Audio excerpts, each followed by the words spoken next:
start this recording. Yeah, thank you. I'm going to put together this quarterly series because I realized that there was not an opportunity to singularly introduce a high-performing military veteran to a diverse set of equally high-performing industry veterans like yourselves. So it seemed as if both parties really don't have any idea how to meet and talk and interact with each other. So that's my intent through this Patriot lunch to break down those barriers and for everyone to gain perspective and an appreciation of that diverse skill set that veterans bring to the nation. So here's the twofold value proposition for you. First, Bancroft Capital provides a venue for Dorian, for veterans, to engage in dialogue with corporate leadership. You can gain direct access to an accomplished military veteran. And then second, it's a venue for the veteran to share his perspective and experience as he's transitioning into corporate America, and for him to learn about your journey and as he builds out his network and forges his own new path. And so the end state and kind of military terminology, once you sign off here and tonight and tomorrow and you think about this, I'll know we're successful if relationships are made, relationships are strengthened, you gain a personal understanding of the sacrifices that military lifestyle demands. You also better value the capabilities and experiences and skill sets of a leader who will possibly soon enter into your industry. So Dorian's going to be first. He's going to be talking. We're going to introduce him in a second, but first I'd like to hand it over to Cal Quinn, who's the CEO of Bancroft Capital, for his opening remarks. Go ahead, Cal. Will, thank you so much. Dorian, thank you so much. Super excited to hear what you have to say. Your background and service to country are impressive. I noticed you've got a similar Afghani hat behind you. I picked up mine in Afghanistan as well, that in a burqa. So looking forward to your comments. Those of you who are aware, Bancroft Capital is a service-disabled, veteran-owned and operated broker-dealer and investment bank, founded on really the life experience that I had in a near-death experience in combat theater in Afghanistan, one where I realized that I needed to be doing more with my life to give back and serve. That God had not spared my life, that I would serve my own lustful want and desire, but instead that I would use the life that God had blessed me with to serve others, to serve a cause greater than myself. And that is the initiative of our servicemen and women who serve our great nation. As an organization, we've instituted a veteran training program whereby we're able to facilitate a pathway through their own hard work and diligence, they can create a skill set that will last the life of a career, right? That's what we do with the profits and proceeds of our business. The reason that we're able to do that is we've got some great people who work at our firm, help us to be financially successful, viable business counterparty to our customers. I see out in the group some old friends like Lisa Utasi. I saw Steve Drizos out there. Thank you to old friends for joining us today. I think that you will be inspired, and I think that you will be invigorated, and I think maybe even a little bit educated. Those of you who I don't know, we look forward to expanding our relationship with you and getting to know you better and doing everything that we can to demonstrate our reality that veterans and disabled veterans represent a very valuable commodity that our country can offer, which you want to deploy within your organizations. So with that said, I'm going to stop my chatter and let's push off to the star. Dorian, you're up. So hold tight, Dorian. I'm going to get some rules of the road. And but first off, thanks, Cal. And we're pleased to welcome U.S. Army Special Forces Major Dorian Oleksak. He comes to us in partnership with the Special Operators Transition Foundation, of which I am an alum as well. He's a combat veteran. Dorian's earned recognition as a business partner and a problem solver. The rules of the road, the videos are off, mics are muted. This is a free, no thread, no hassle, no maintenance environment, nice and easy. I encourage dialogue to broaden the shared understanding. If you have a question, raise your Zoom hand. You can click the little button down at the bottom of the screen. There's a hand that says, you click on it, raise hand. My colleague Kenner is a graduate of the veteran training program, and he's going to monitor those hands raised. And so we're going to do our best to reduce the military specific acronyms. So don't worry if you don't know what's a level 2 CONOP and Eastern PACTIA. that gets into a tick while responding to a VBID, and maybe the manner of insertion was a hey-ho or hey-low jump. No big deal. Just ask us, ask Dorian, and at the same time alert the QRF. Over to you, Dorian. Oh, thank you, Will, for that introduction. And listen, I'm all about networking, and there's a chat group. Just if you have any questions, like Will said, if you don't understand what I'm saying, if I'm moving too fast, put in the chat group. You know, TJ already hit me up. He's like, yeah, man, Will was my company commander. I'm like, perfect. Put in the chat group, right? For everyone to see. So my name is Dorian.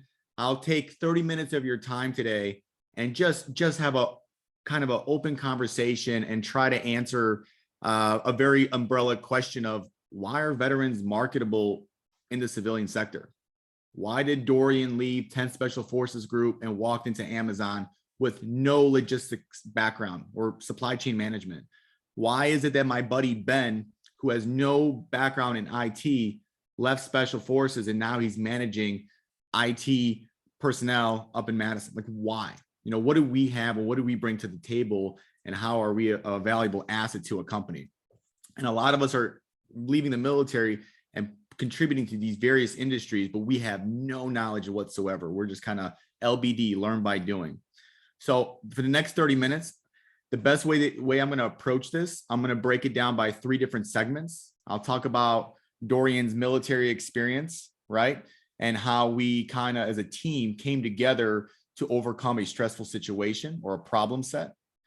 I will talk about the hardest thing in my life was the transition. And during the transition, you become the lone survivor. And when you become the lone survivor, nobody's going to come and save you. And then I'll talk about the complete dumpster fire. Now that Dorian's detached from active duty and I'm a civilian in the civilian world, I'm like comparing myself to some of the civilians. Why aren't they doing this way and why are we doing that way? Kind of the different struggles that I've kind of seen over the last year. And I'm still kind of going through it now. So kind of starting off, you know, one reason I went to join Special Forces early 2014 as a veteran, not just me, but a lot of veterans have this alpha mentality, and we're constantly testing our true potential. We're always testing our true potential. You'll see veterans, I need to go to Ranger School. I need to go to Airborne School. I want to see if I could actually pass. They're always testing their true potential. So around 2014, I wanted to become a Special Forces officer, and I got selected and then spent almost 2 years in the Special Forces qualification course in North Carolina. 2 years. So right there, you don't make a Green Beret overnight. It's a long process. I'm pretty sure it's a little shorter now, but 2 years of the pipeline it took in order to just develop one Green Beret. And so I'm constantly testing my true potential. And then I had the humbling opportunity to go over to Fort Carson, Colorado, and be a detachment commander there for over 2 years for a team. I thought my language set, Russian, Polish, go to Ukraine. No, most of my time, all my time was spent focusing on the problem set in the Middle East, specifically Afghanistan. So starting off, anytime you have a military story, you got to tell it. There's a certain phrase. It doesn't matter if you're in the Marine Corps or the Air Force. You start off with a phrase with "no shit, there I was." So, no shit, there I was. It was November 2017, and I got handed a problem set from my company commander. It's a significant problem set because it's been occurring in Kabul on a monthly, bi-monthly basis. High profile attacks in Kabul, constantly happening, not even towards military targets, but Afghan public officials. So that's the why. I already know why he's asking me to do a different mission set. There's a problem set that's significant. And this high profile attacks is not coming within the Kabul border or the Kabul city limits. It's from different facilitations, from different provinces, different highway systems, avenues of approach that's going into Kabul. Your job, Dorian, is to, as a team, to get up from this base and move over here and degrade the facilitation of what's coming into Kabul. So right there, I already knew the why. I didn't even jump into the what and the how. I already knew the why. as a team, as a special forces team, we came together and we were talking about the situation and the why. We start off with the why. A lot of companies like to do the what and the how first and then the why later. We're self-motivated as veterans, starting off with the why first, right? By briefing the why to the detachment, we understood three things. We were going to act, think, and communicate the same way, which that also is going to turn into I'm going to empower the junior managers, right? So the junior guys on the team to make decisions without me giving any guidance, or my team sergeant to give any guidance, because we're empowering them to make those. We think, act, and communicate the same because we already understand the why. The why is 3 levels above our pay grade. We're thinking degrading the facilitation of high profile attacks into Kabul. So mission set was really simple. Dorian, you're going to link up with this commander. You're going to get up over here and you're going to link up with him in a province. There's no US representatives there. There's no US support. There's no electricity on the camp. There's no running water. Figure it out, right? That's like an SF mission set. You're going to go over here and you're going to figure it out. SF means special forces. Figure it out. So early December, we got to the camp with all our logistics supplies. And that week, honestly, I went through a Robin Sage scenario.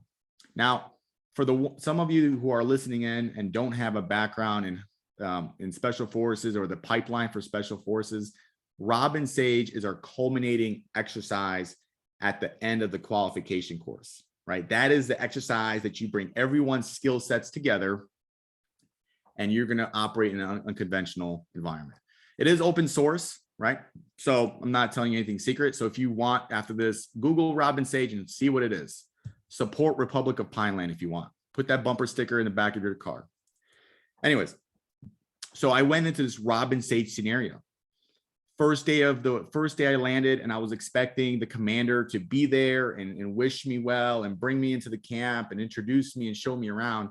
And he wasn't there at that HLZ pad where the helicopter lands and we get off. And we on a team, we have about 12 special forces members. And then I also brought in about 15 attached infantry. So not a lot of Americans, by the way. So we got to the camp and we went around and I seen this huge formation, about like 250 Afghans lined up in like dress uniform. And I saw the commander from Pektika that I had to link up with.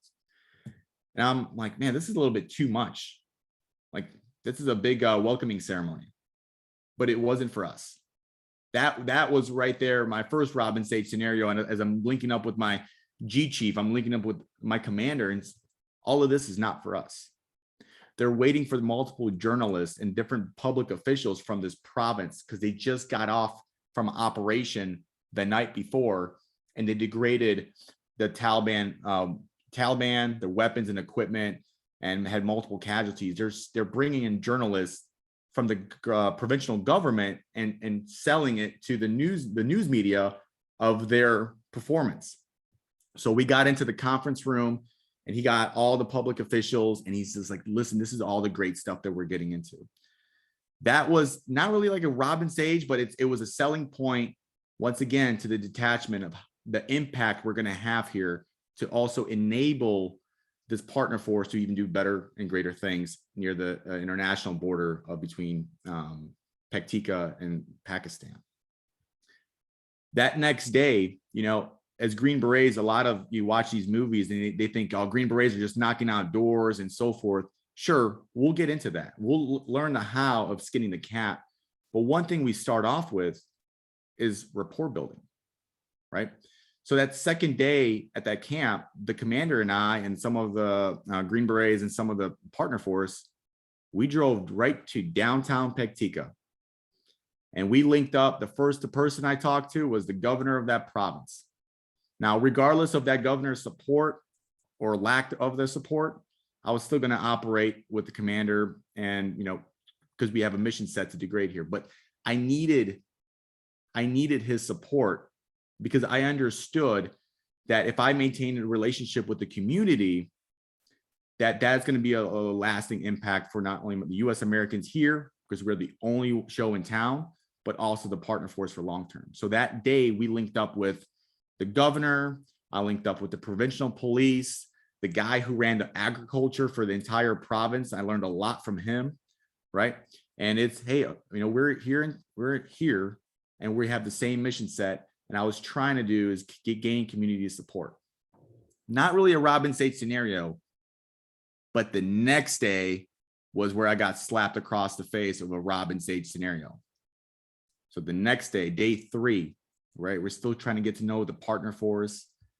And an IED went off downtown Pectica, an improvised explosive device, injuring 10 civilians, women, children, and men. A significant IED, similar where we were at the day prior.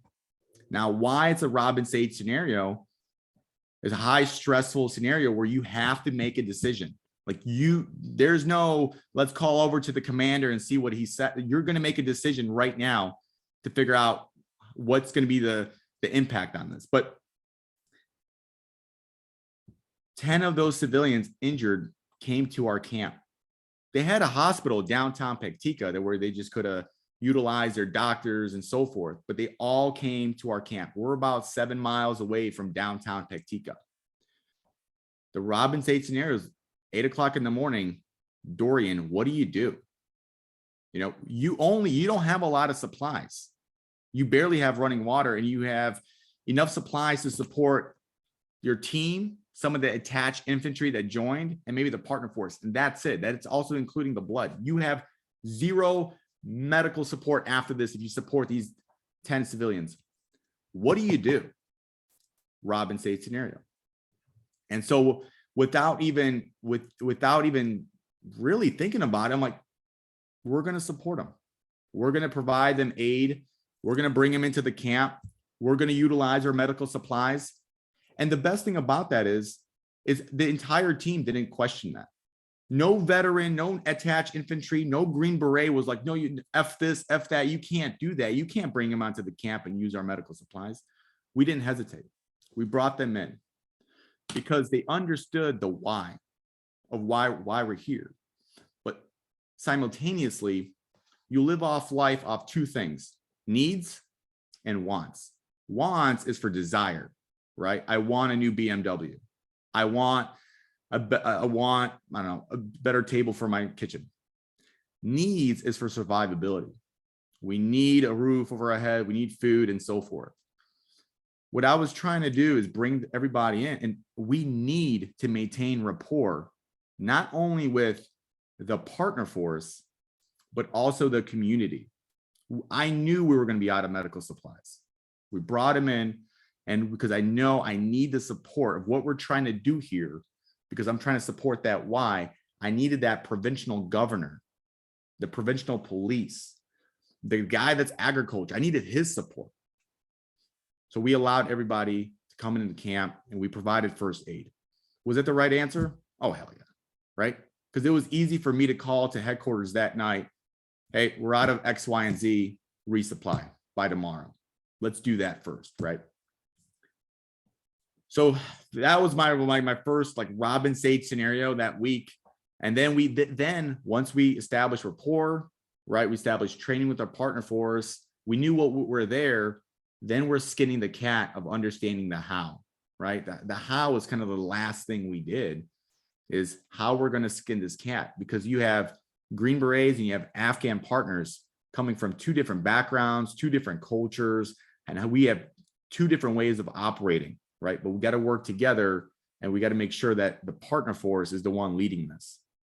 So we conducted multiple combat operations during that winter, southern side of Pakistan, or Pectica to degrade the Taliban facilitation into Kabul. One thing that I learned, and this is not just for Afghanistan, but the Middle East, it's a flag war. You'll know if you're in Taliban country, and you could actually Google this now and look how Afghanistan looks, but you'll know if you're in Syria and this is ISIS country.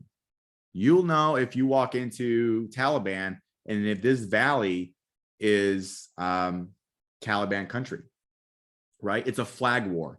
And, the best memory I have is, your wheels down at 02 in the morning, and then BMNT, meaning you slowly see the sun in the horizon around 4:30, 5 o'clock. You just slowly see that glow, and you start seeing all the Taliban flags flying in the valley, either over houses or on hilltops. One of the first things we did on one of the operations in Marga district, Marga Bazaar, we took those flags down and replaced it with the Jaroa flag, the Afghan flag, the black, green, and red, to make sure that the community was supporting what we're doing here. I remember, actually, I have one of them here, where a sample of a Taliban flag, where my commander and I, we just took all of these down as we're crossing each building, right? This didn't mean anything to us. We just took it down, replaced it with each Afghan flag to ensure that there's presence of the Afghan government here, right? That was the hardest challenge, was making sure there's representation of Afghan government down in these valleys, these international border, these bazaars, that there were never any presence. Okay, so that's kind of the military portion of it. And I could talk more. I'm kind of through my halfway point. Now I'm going to go into the transition. Biggest dumpster fire of my life. Man, that was a dumpster fire. My second deployment with the unit, it was my team time was about to be over with.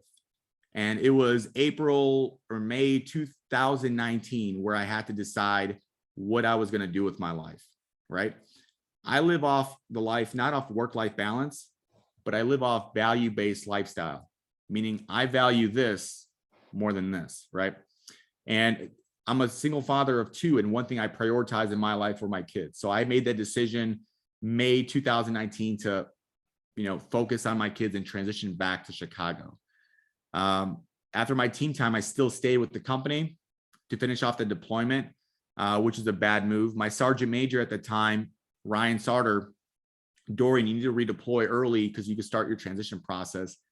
I'm like, no, I'm kind of arrogant. I want to stay with the team till August. And I did that. One of the regrets of my life, because I only had 2 months to get out of the military and I had no idea what I was doing. The transition was one of the most difficult things of my life. In the military, we spend 6 to 9 months getting ready for a deployment. We have training we have to do. We have language skill sets we have to make, like there's qualifications we have to meet. 6 to 9 months to get ready for one deployment. Why don't we ever take that same mentality and get ready for transition? And that's because there's a carousel that keeps spinning in the military, because there's a mission. We always have a mission. We always are driving, right? And one guy gets off and it keeps going. And this guy's by himself, or the soldier's by themselves, and nobody wants to support them because they don't know how to. You only transition out of the military once, right? And nobody knows how to help them through the process. I got lucky because I joined Special Operator Transition Foundation, and they kind of helped me discover what I'm good at, some of my criteria, and they kind of tailored me to the right direction, which helped me land a job at Amazon during spring of 2020, right before COVID hit. Great opportunity, humbling opportunity. Did that for about 1.5 years, and I had no background whatsoever at Amazon. I just walked in. I'm like, what is Amazon? All right, logistics. All right, cool. Distribution. Let's figure it out. All right. It took time for me to figure out criterias for myself during my transition. A lot of us don't have criterias. We don't, right? And it's for civilians too. It's, what do I want to do after I leave the military? What uniform do I want to wear? Do I want to wear a suit or boots and a flannel? Do I want to be a manager of salaried employees, or do I want to be a manager of hourly employees? Do I want to travel? How many hours a week do I want to work? Right. And it was hard because I didn't establish criteria when I was leaving the military. I just kind of jumped into it. Right. And it was one of those Band-Aid jobs. I learned a lot, but I needed a job in order to support 2 kids. So, and the one thing, I'll just say it, a lot of veterans don't know their worth. They have no idea. They don't know how much they're worth and what's out there until they get exposed, right? I wish there was more mentors out there. And I was lucky with Soda. If they gave me a CEO, he's like, hey, I'm going to take you underneath my wing and I'm going to teach you some stuff. And I'm not, I'm not going to, you don't need to work for me, but I'm going to help you through it and show you different industries. And hey, you need these different certificates in order to get X, Y, and Z. And then I completely transitioned out. Now I'm in my civilian life, right? I'm still in the Army Reserve. So a lot of veterans still stay in the military sector somehow. And I give back to the military community by teaching college students out of Chicago how to become leaders. And then hopefully in 4 years, they become commissioned officers in the military.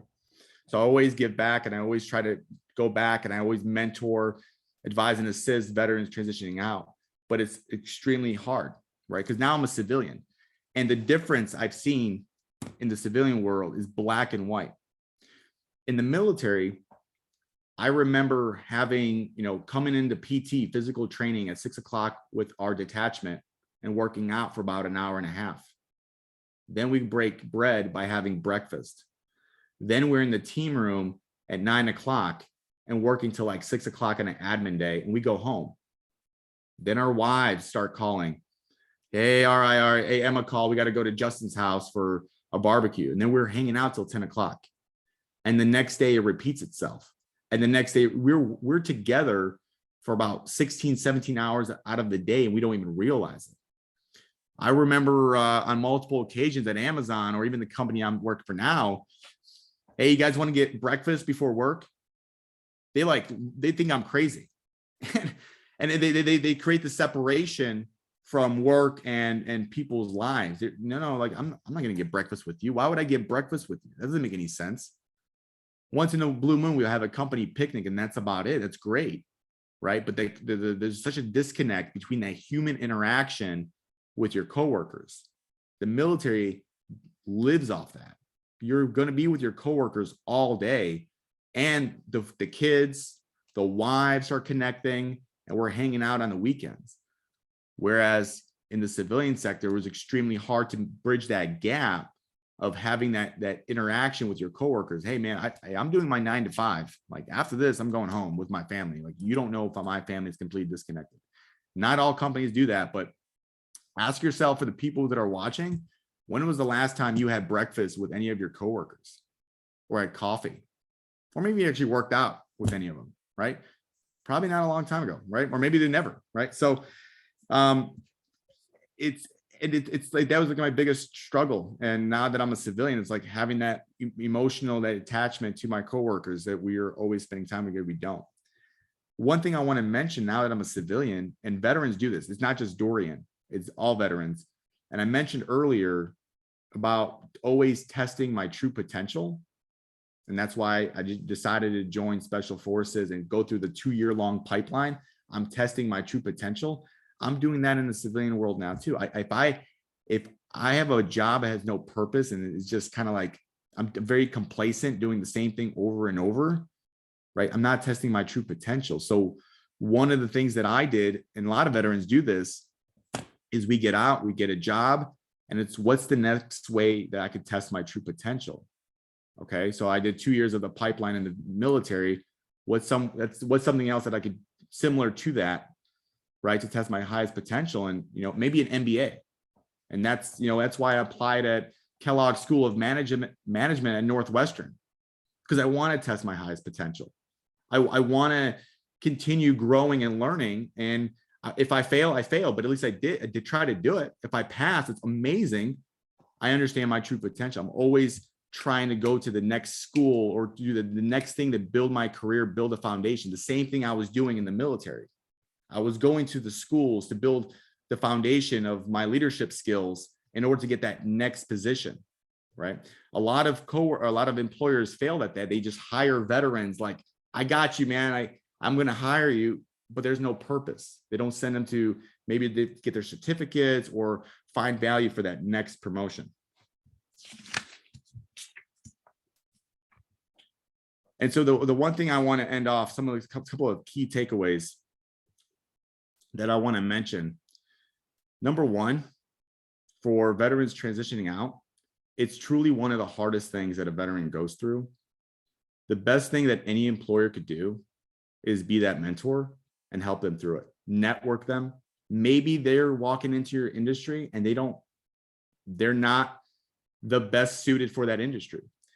If you don't keep that veteran active and provide them some type of guidance for that next promotion, and they need a school to get that, they're not going to be interested.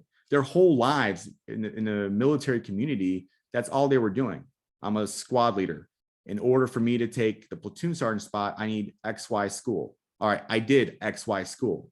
I become a platoon sergeant. Now, in order for me to get this next position as the first sergeant, I need XY school, right? We just keep doing that our whole military career. A lot of employers, some do, some have a pathway of highlighting, hey, Ben, in order for you to become this, you got to get XY school. We'll pay for it. We'll send you to this continuum program in Northwestern for 2 weeks. Just get your cert. We want that. So veterans see that. Another key takeaway is helping them through the job market, finding criterias. Help them through the criterias of identifying what does transition look, what does getting out of the military look like? Do you actually want to be in a suit all day? Do you want to work in a job that's salaried or hourly? A lot of veterans don't know what they want to do because they haven't been exposed to it yet. And honestly, I'm at Kellogg twice a month, and I'm in the executive MBA program, and I'm just blowing up each student. Like, what do you do? How many hours a week do you work? That's cool. How did you get into that? What certs did you need to have in order to get into that position, right? Exposing a veteran to the more of the marketplace, it's probably the biggest thing for them because they don't know. I don't remember doing a balance sheet in the Army. I don't know anything about, statistics and so forth in the military field. I never was exposed to it, right? There's so much that I only have that could bring to the civilian sector, and that's leadership and experience, but the micro information I don't have. Anyways, that takes 30 minutes of my time. I'm going to pass it over to Will to end it off with a Q&A. And honestly, I'm an open book. Hit me up after this. Hit me up on LinkedIn. Whatever you have, we'll talk about some of the Q&A stuff, and I'll let Will take it from there. That's good. Thanks, Dorian. Appreciate those insights. Really good things to chew on and to digest. Understand your why, wants, needs, decision-making abilities, relationship buildings, establishing criteria. The human interaction is key. I agree. I don't think I want to go to the gym with Cal, but I'll try. And just the mentorship and helping veterans in the job market, establishing this criteria, good stuff. Let me pass it to Kenner, who's going to manage the queue for the questions that are posted in. Go ahead, Kenner, go ahead. Thanks, Will. If anyone has any questions, please raise your hand. It's the little hand in the middle of the bottom of the screen, and I can unmute you for your question.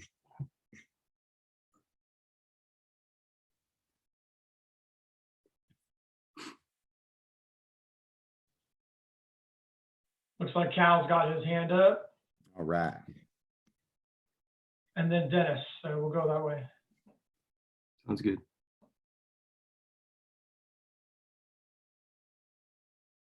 You should be unmuted, Cal. You got it? There we go.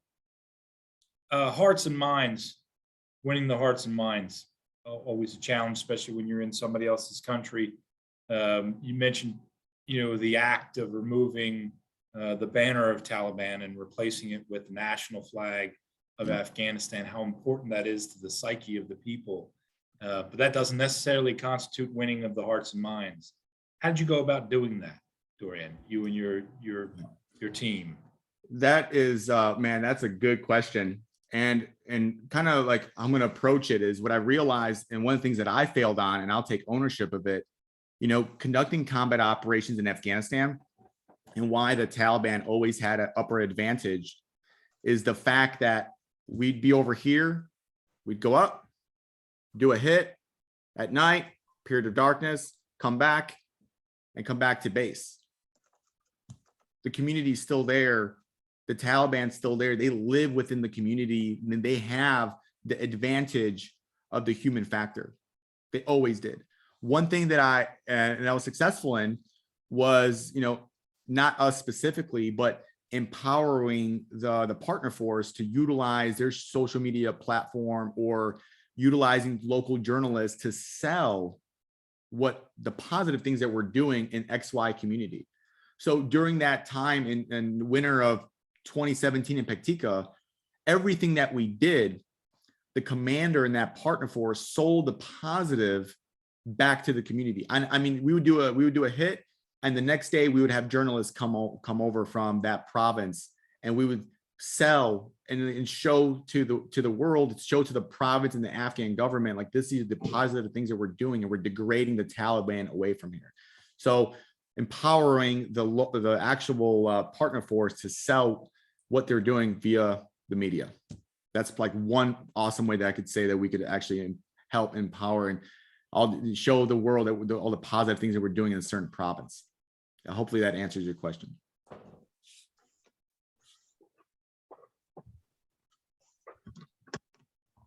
Okay, good to go. Thank you. Dennis, you're next. Hey, great. Hey, Dorian.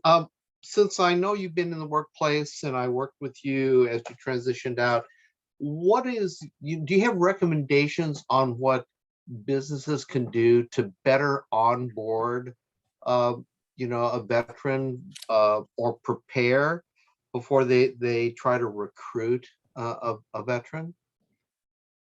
I think, Dan, that's a good question. I think there's a lot of things an organization can do. One, before recruiting, it's just highlighting the pipeline and having clear expectations of the purpose of why they're hiring a veteran into their workforce. Everybody wants to, I've seen this multiple times with employers. Everybody wants to hire a veteran. I know I have to have one because, DEI is so popular right now. I have to have a veteran, but why? Right? And don't ever, employers don't ever, think that a veteran has to redefine who they are to adjust to the workforce. Put the cost up front and see what value that veteran is bringing into your organization. Capitalize on it.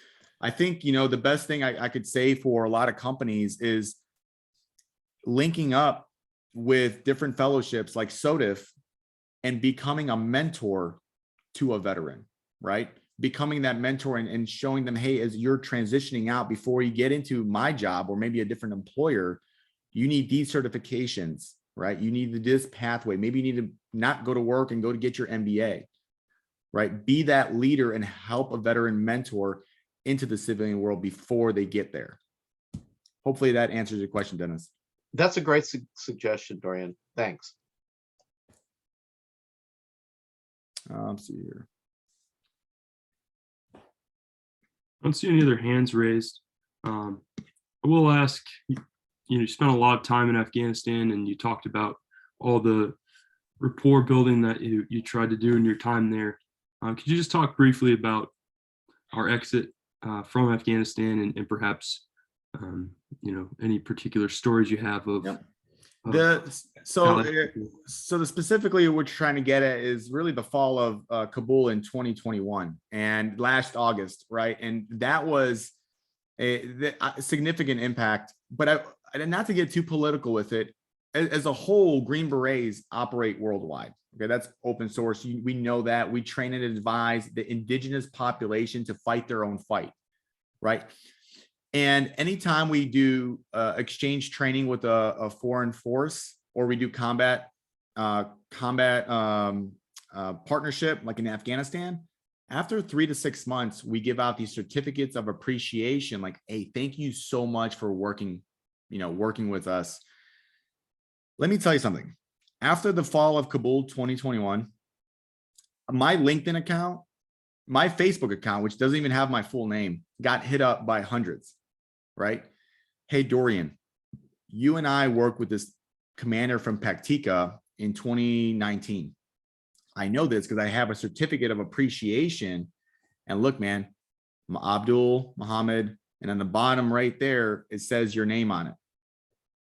I put my life on it. If you were to go to Ecuador, in the boondocks of Ecuador. There's a hut there, and there's some guy with Special Forces certificates of appreciation all over their wall. What I'm trying to get at is that 5-cent document was their passport to freedom. It really was. And unfortunately, I did my best, but that was kind of like it kind of made my stomach churn of how many people that certificate of appreciation that we worked together 4 or 5 years ago means the world to them. They have it, and that is their ticket to freedom. That kind of hurt me the most during that fall. Next question. Oh, I'm here. Yeah, sure. Let's go with Tim's question. He typed it in a second before Ben raised his hand. It says, you can go ahead and read it. Yeah. So from TJ, he said Amazon was not a good fit for you. How did you go about ensuring your next job was a better fit for you in terms of the people and the culture? How to ensure that you would be more happy, engaged while working at your next job? You know what I did? I honestly just wrote out a list of criterias, right?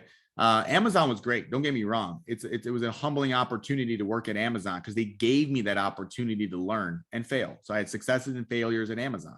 So I'm humble for that. But what I did, TJ, was I established criterias of like, if this doesn't fit my schedule, and remember we talked about the value-based lifestyle, then why do it?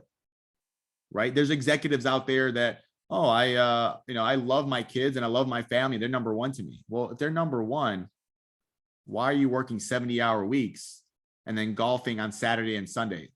18 holes is 5 hours, right? And I found a balance of like, if I value kids and I value maybe my education at Kellogg, maybe I should kind of step away from here and focus on this. So I established different criterias for myself where I took a tactical pause. I took a step back. I'm like, you know what? I don't want to wear a suit, and I don't want to be a manager of hourly associates, and I don't want to work on the weekends. Amazon works their operation. They work Sunday through Wednesday or Wednesday through Saturday. Doesn't meet my criteria. So I don't want to do that. And I just kept going down the whole list until I found what makes me happy. Am I going to make the same amount of money? Probably not, but I'm going to provide more value added to the company that I'm going to work for. I'll take Ben. Ben has his hand up.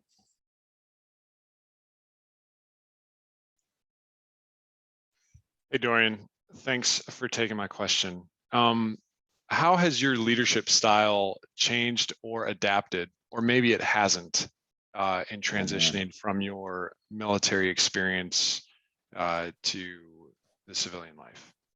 Ben, I could talk about this for. I probably got fired from Amazon. I almost did, like the first week, because first of all, in the military, everyone's a salaried employee and everyone's driven. Everyone is qualified to be in that position, and especially in special forces, everyone's extremely qualified and very hungry to work. My leadership completely changed the first week at Amazon because, in my mindset and your background as well, Ben, right time, right place, right uniform. You deviate from that, we're going to have a side conversation. And I learned, working in Amazon, like, whoa, like we can't be that aggressive with people, right? We have to be a little open and change our little leadership mindset. Also, we're going through a labor shortage, right? It's a nationwide labor shortage. How are we going to deal with that? So my leadership, it's still there. I still develop and mentor my younger managers to empower to make decisions on their own and on the fly. But the way I engage various associates, the way I get things done, it's little honestly less aggressive or maybe less direct, right? I have to find creative ways to make sure, because the thing is, they can just quit. Civilians say, screw it. I don't want to work for you. I'm just going to go get up and work over here for this guy. Where in the military, it's like, no, let's develop this guy. He's trouble. Let's continue making him grow because he can't leave the unit. Whereas the civilian, where they can just get up left and right. So my leadership style completely changed. Development hasn't, but the way I communicate and engage with associates has. Hopefully that answers your question, Ben. Super. Thanks, Dorian. Okay, listen, we're running out of time. Those are really great questions. I took a ton of really nice notes there. keyed in on the moral injury from the exit out of Afghanistan, which everyone who's been in Afghanistan has a feeling of that, is dealing with that. Leadership style changing. Dennis is a great question. Cal, hearts and minds. Listen, really awesome to talk with you, Dorian. If you weren't, as the audience, if you weren't able to answer your question or get your question answered, I'd be happy to coordinate for a follow-up conversation. Please feel free to email me at, my name is, my address is in my screen name, WMARM at bancroftforwardvets.com. To our friends in the audience, our corporate partners, we hope this Patriot Lunch afforded you an opportunity to enjoy this small group dialogue with an accomplished and experienced military veteran. Dorian has freely chosen to fight for and defend our freedom and our way of life, and to that we're eternally grateful. The quote I want you guys to chew on afterwards, and it's just that all veterans pay with their lives. Some veterans pay all at once. Most veterans pay over a lifetime. So Dorian, on behalf of Bancroft Capital and corporate America represented in the audience, I want to thank you and your family for your service and your sacrifice to our nation. Feel free to reach out to Dorian. His email's on the screen, his screen name there, and he's on LinkedIn at Dorian Oleksak. Thank you for your time and attention, everyone. We'll send out an email shortly for the next quarterly Patriot Lunch. That's going to be on Thursday, May 12th. We're trying to figure out the venue. Maybe that's good golf weather or not. But Thursday, May 12th, feel free to forward that invite out to your veterans groups, to your hiring managers, and other centers of influence. And we hope you had a great time. Thanks for your attendance, and have a great week. Thanks for joining. Thanks, Will. Thanks for setting it up. Thank you, Jordan. We'll see you. All right. Take it easy, everybody. Crush it.